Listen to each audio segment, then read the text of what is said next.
behind closed doors. I'm a fool for your love.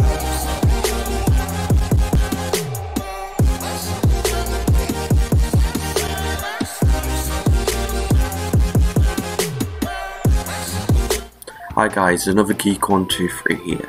So, since I looked at the development of the Sonic movie, I've decided to start looking into the development of all the classic 2D Sonic games.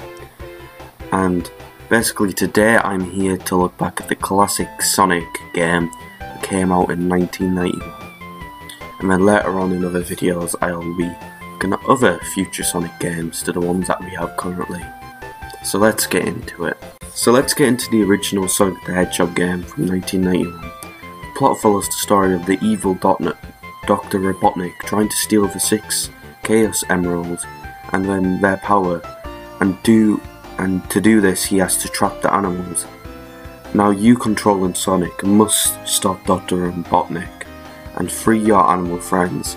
To complete the mission, Sonic must collect the emeralds and or the Doctor will defeat them. Now let's get into the character design of Sonic.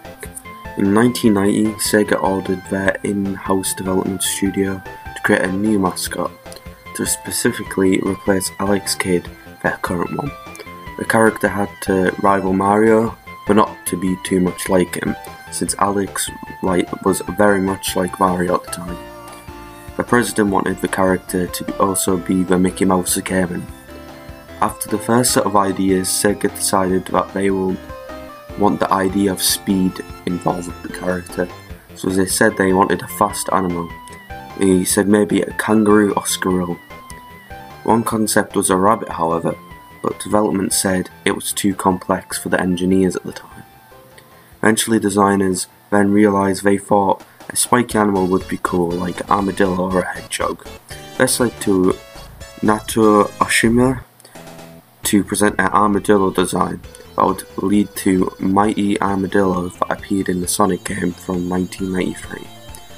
But he then eventually created a basic Sonic design of making a hedgehog with a Felix cat head and a Mickey Mouse body, then making him blue. Shima has explained all of this, even saying that when he shown his original character design in New York, he shown some of the people in Central Park and they said Sonic was the best design.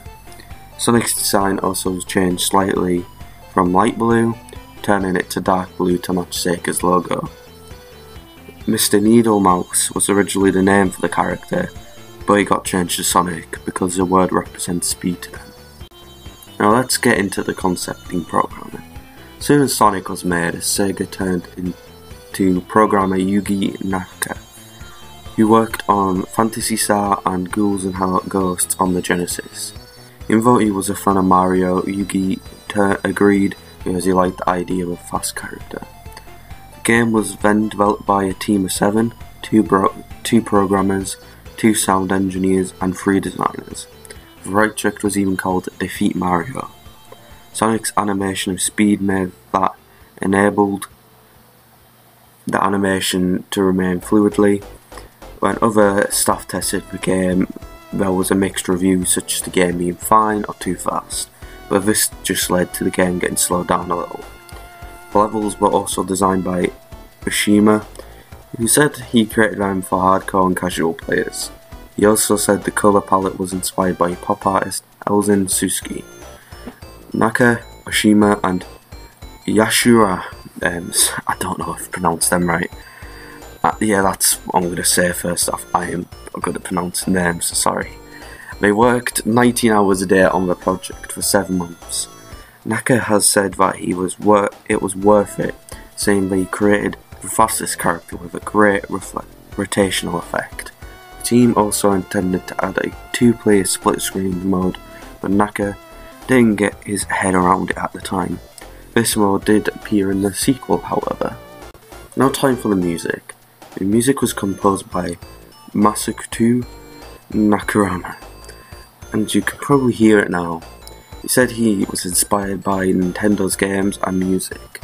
He also said it was very hard creating music for a video game since sound effects will also play in the game. Also, if you do like the music, there should be a CD of them, since in 2011 CDs were made for all three of the first games. Finally, for the release, the game package illustrator Akira Watanabe said his goal was to create a colourful, neat character and background. He also said that the developers told him to make it look like a piece of pop art. They also wanted something new and original for video game packaging.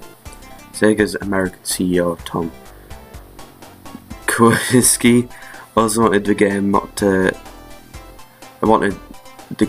fail internationally. This made Al Nishon, global head of marketing, involved. Even though Mario was still popular, they practically did a good job because Sonic became a growing new rival. Thank you guys for watching. I grew up with Sonic and I played this game quite a lot when I was a child, and that is probably why I've been focusing more on Mario in this channel. So yeah, I'm a big fan and I hope you guys liked the discussion of me talking about the development. If you have other facts about the development, please comment down below. I'm really interested in development of video games. So thank you guys for watching. Peace.